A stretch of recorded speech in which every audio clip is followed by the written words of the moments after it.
Assalamualaikum warahmatullahi wabarakatuh. A'udzubillahi minasyaitonirrajim. Bismillahirrahmanirrahim. Alhamdulillahilladzi khalaqal mauta wal hayata liyabluwakum ayyukum ahsanu amala. Asyhadu an la ilaha illallah wahdahu la syarikalah wa asyhadu anna Muhammadan abduhu wa rasuluhu la nabiyya ba'dah. Pemirsa dan pendengar yang dimuliakan oleh Allah, kajian kita fikih kebencanaan pada seri yang ketiga. Mari kita bahas tentang cara menyikapi bencana. Peristiwa bencana yang telah terjadi bukan lagi sebuah persoalan karena sudah terjadi dan sudah menimpa. Oleh karena itu, persoalan yang sebenarnya bagaimana kita menghadapi persoalan itu, siapakah yang bertanggung jawab? Kalau kita lihat pada pesan-pesan hadis Rasulullah Sallallahu Alaihi Wasallam, yang pertama untuk para pemimpin masyarakat dari atas sampai ke tingkat RT, dalam hadis Bukhari dan Muslim, an Abdullah radhiyallahu anhu anna Rasulullah sallallahu alaihi wasallam qala kullukum ra'in famas'ulun an ra'iyatihi fal amirul ladzi 'alan nasi ra'in wa huwa mas'ulun anhum. Dari Abdullah radhiyallahu an diriwayatkan bahwa ia berkata bahwa Rasulullah sallallahu alaihi wasallam bersabda, setiap orang adalah pemimpin dan akan diminta pertanggungjawaban atas kepemimpinannya. Seorang amir, kepala negara, adalah pemimpin dan dia akan diminta pertanggungjawaban perihal rakyat yang dipimpinnya. Dalam hadis yang lain, Rasulullah juga mengingatkan pada pemimpin umat Islam. Pada hadis riwayat Abu Daud dari Muawiyah, man wallahu Allahu azza wa jalla syai'an min amril muslimina fahtajaba duna hajatihim wa khallatihim wa fakrihim ihtajaballahu anhu duna hajatihi wa khallatihi wa fakrihi. Barang siapa yang ditakdirkan oleh Allah Azza wa Jalla untuk menjadi pemimpin yang mengemban urusan kaum muslimin, lalu ia menghindar dari kebutuhan, kekurangan, dan kefakiran umatnya, Allah pasti akan menutup darinya ketika ia kekurangan, membutuhkan, dan ketika fakir. Maka kalau kita memperhatikan dua hadis ini, bahwa semua pemimpin itu punya tanggung jawab dan apa yang harus dilakukan. Pada Quran surat Al-Hujurat ayat 13, Allah berfirman, ya ayyuhan nasu inna khalaqnakum min dzakari wa unsa wa ja'alnakum syu'uban wa qabaila lita'arafu inna akramakum indallahi atqakum innallaha alimun khabir. Dalam konteks kebencanaan, kata lita'arafu yang artinya supaya kamu saling kenal mengenal, maka di sini ada tugas untuk saling menjalin relasi positif. Sebagaimana yang disebutkan pula pada Quran surat Al-Maidah ayat 2 untuk melakukan ta'awun sosial, wa ta'awanu 'alal birri wat taqwa wa la ta'awanu 'alal ismi wal 'udwan wattaqullaha innallaha syadidul iqab. Dan tolong menolonglah kamu dalam mengerjakan kebajikan dan takwa, dan jangan tolong menolong dalam berbuat dosa dan pelanggaran, dan bertakwalah kamu kepada Allah, sesungguhnya Allah amat berat siksanya. Implementasi dari jalinan relasi positif itu adalah membangun kesadaran primordial, kesadaran dasar sebagai manusia yang tunggal dengan variasi tradisi, budaya, jenis kelamin, dan status sosial lainnya untuk saling memberi dan meringankan beban dari mereka. Maka kata Anas yang terdapat di awal ayat 13 surat Al-Hujurat mengisyaratkan bahwa manusia diposisikan sebagai makhluk sosial yang terjalin relasi positif satu sama lain. Dengan demikian dalam menghadapi bencana harus didasarkan pada spirit tanggung jawab bersama sebagai persoalan kemanusiaan. Maka konsekuensi dari spirit pemenuhan hak bantuan kepada korban dalam Quran surat Al-Ma'un, Allah mengistilahkan sebagai pendusta agama jika orang yang beragama Islam khususnya, maka yang mereka tidak peduli terhadap persoalan kemanusiaan dikatakan sebagai pendusta agama. Kemudian spirit Al-Ma'un ini juga dikuatkan menolong yang lemah. Pada Quran surat Adz-Dzariyat ayat 19, wa fi amwalihim haqqul lis-sa'ili wal mahrum.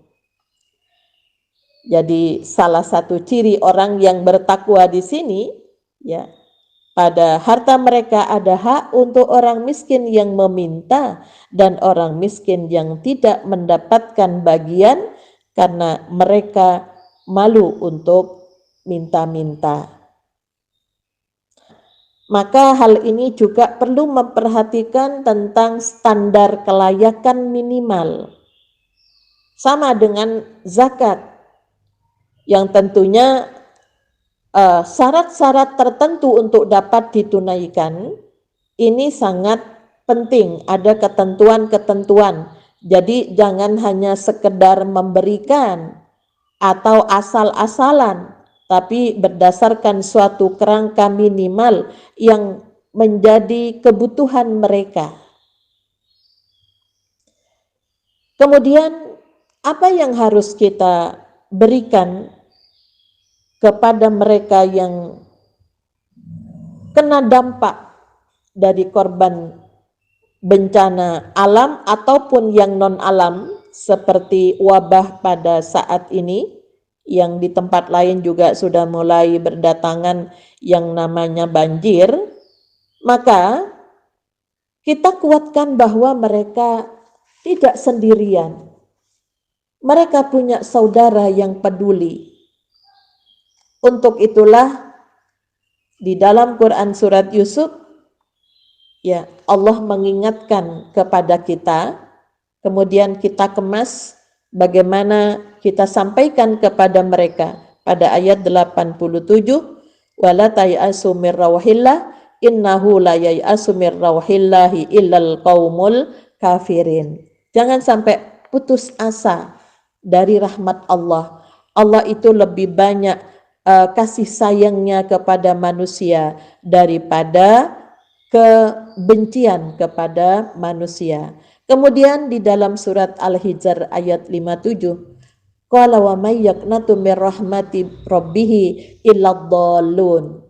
Kalau tadi Nabi Yakub kepada putranya, lah ini Nabiullah Ibrahim juga menyampaikan bahwa tidak ada orang yang berputus asa dari rahmat Tuhannya kecuali orang-orang yang sesat. Maka penjelasan tentang bahwa musibah itu artinya sesuatu yang menimpa, ya, orang yang ditimpa sesuatu itu ada kalanya enak, ada kalanya tidak enak. Jika enak disyukuri, syukurnya itu ada 3. bil qalbi, bil lisan, bil amal. Ya, bil qalbi di sini hatinya harus berpikir bahwa apa yang diberikan oleh Allah itu semua sebagai perantara. Maka pada zikir pagi dan sore, Allahumma ma asbahabi min nikmatin au bi ahadin min khalqika faminka wahdaka la syarika laka lakal hamdu wa lakas syukru. Apa yang kita terima yang langsung dari Allah kita bisa dibangunkan ataupun yang lewat manusia, semua itu datang dari Allah. Begitupun di sore hari dan di malam hari. Kemudian yang kedua bil lisan, alhamdulillah, tahmid itu bagian dari syukurnya lisan. Alhamdulillah. Nah, yang ketiga, syukurnya perbuatan. Jadi ketika ditimpa sesuatu yang enak, maka bagaimana kita bisa melakukan hal-hal yang Allah menitipkan pada kita. Misalnya nikmat sehat, nikmat materi, bagaimana kita distribusikan ya agar supaya orang yang dikenai musibah yang tidak enak itu tidak merasa sendiri. Ya, maka kita ucapkan kepada mereka, ini sekedar berbagi. Allah menitipkan bagi saya untuk kalian semua. Nah, ini dikuatkan hatinya bahwa manusia diciptakan oleh Allah juga sebagai makhluk sosial.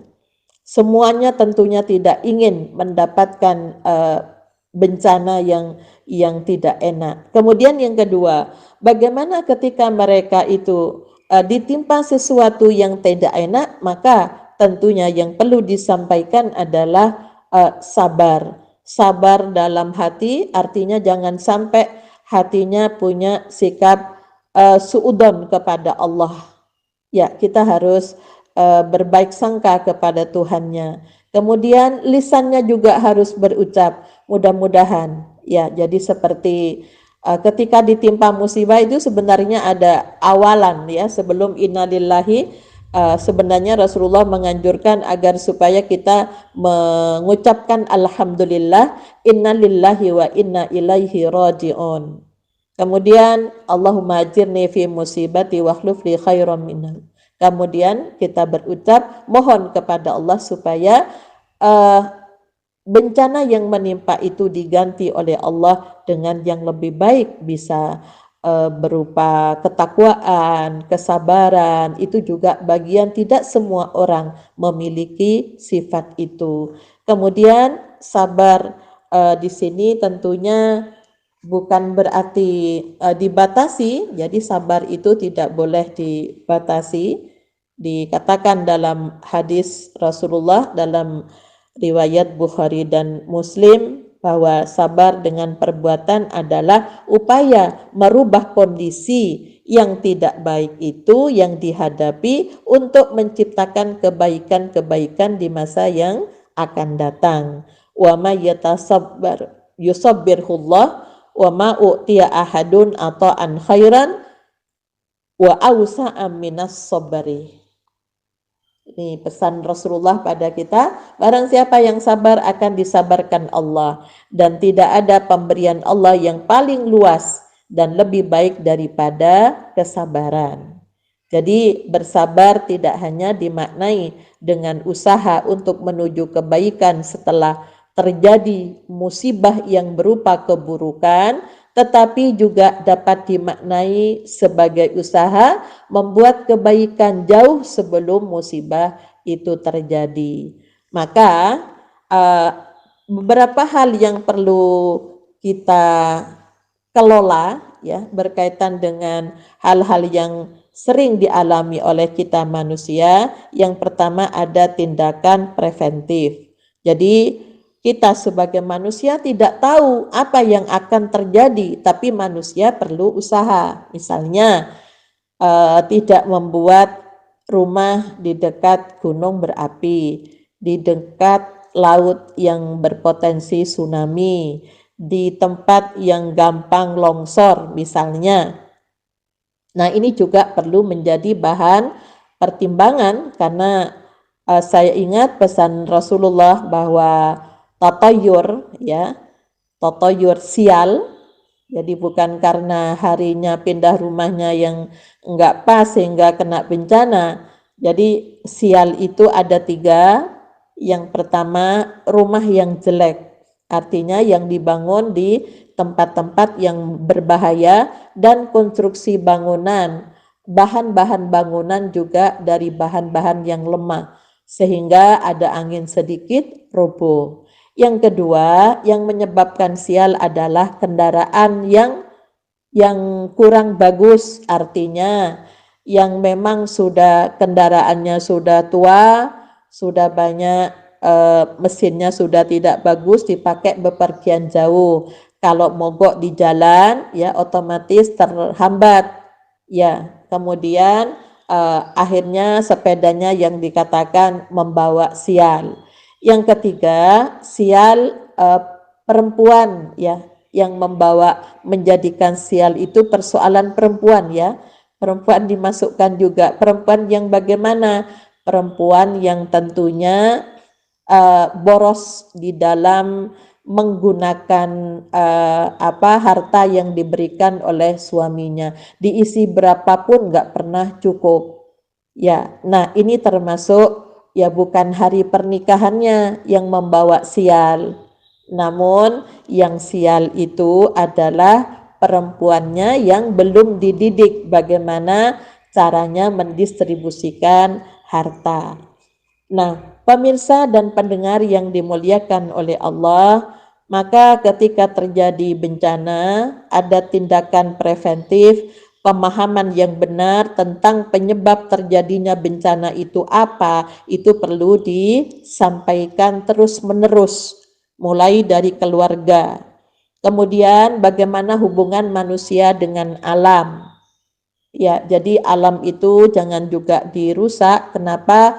Karena kalau sudah pohon-pohon besar ditebang, kemudian batu-batu yang di sungai diambil, maka otomatis ya akan aliran air itu tidak ada yang bisa menahan. Maka kaitannya dengan preventif ini sudah dijelaskan oleh Allah pada Quran Surat Yusuf ayat 47 sampai 49. Jadi bagaimana persediaan ya sebelum menyiapkan yang namanya bahan-bahan yang menjadi keperluan ketika terjadi bencana di sini. Sehingga di pertemuan-pertemuan pengajian-pengajian juga kita nggak usah nunggu bencana baru urunan, tapi ada kotak amal yang khusus ketika suatu hari terjadi bencana yang menimpa anggotanya, maka di pengajian atau perkumpulan itu, organisasi itu sudah punya cadangan dana.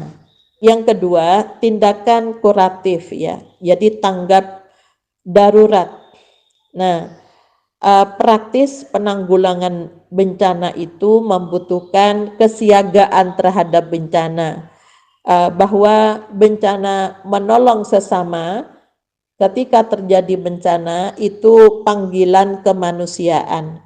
Pada surat Al-Anbiya ayat 107 bahwa wa ma arsalnaka illa rahmatan lil alamin. Tidaklah kami utus kamu Muhammad melainkan ya sebagai bentuk kasih sayang kepada seluruh umat manusia. Jadi artinya kita disuruh memberikan pertolongan kepada yang membutuhkan. Nah, untuk meningkatkan efektivitas tanggap darurat bencana tidak cukup disiapkan pada saat kejadian, tapi perlu peningkatan kemampuan tim evakuasi, penyelamatan, tim kesehatan darurat, tim psikososial maupun tim pendamping kegiatan pendidikan pada saat darurat. Di samping itu, setiap elemen baik pemerintah maupun individu dan kelompok masyarakat, organisasi perlu memahami sistem penanggulangan bencana itu sehingga dapat berkoordinasi ya, memaksimalkan, artinya ada tahapan-tahapan apa yang harus didahulukan. Jadi kalau berangkat sendiri-sendiri tidak ada koordinasi, maka tentunya kurang begitu efektif jadinya. Kemudian yang ketiga adalah pemulihan. Ya, jadi kalau kita lihat pada recovery setelah bencana, ya jadi kalau kita lihat pada pesan-pesan Allah pada surat Ar-Ra'd, innallaha la yughayyiru ma biqaumin hatta yughayyiru ma bi anfusihim. Nah, ini ada sektor perumahan, ya tentunya ada yang bagian membersihkan rumah, menata kembali, mengumpulkan puing-puing yang runtuh itu, ada sektor infrastruktur, ada sektor psikososial melalui kegiatan layanan-layanan, ada konseling, ada trauma healing ya, yang memang perlu disiapkan tenaganya, ada sektor ekonomi produktif ya.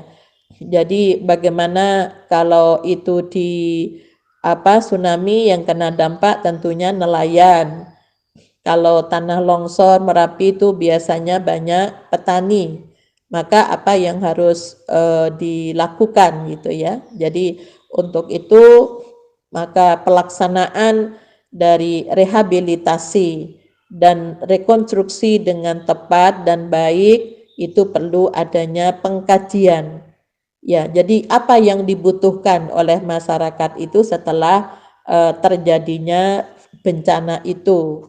Jadi dikaji akibat bencana yang meliputi kajian kerusakan dan kerugian, ada kajian dampak bencana baik untuk aspek sosial dan ekonominya, pengkajian kebutuhan pemulihan yang didasarkan pada dampak dari bencana itu, kemudian bagaimana rencana aksi dari program pemulihan pasca bencana.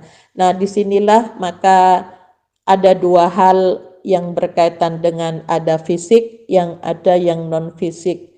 Ya, tentunya di sini sangat dibutuhkan sekali mubaligat motivator yang bisa memotivasi bagaimana mereka itu bisa kembali menjadi orang-orang yang betul-betul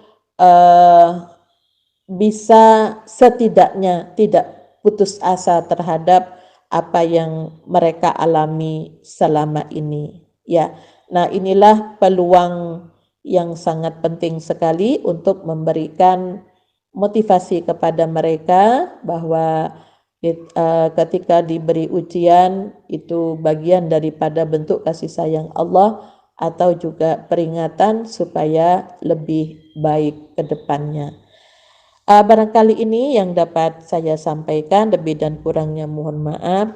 Nasrum minallah wa fathun qarib wa basyiril mu'minin walhamdulillahi rabbil alamin. Assalamualaikum warahmatullahi wabarakatuh.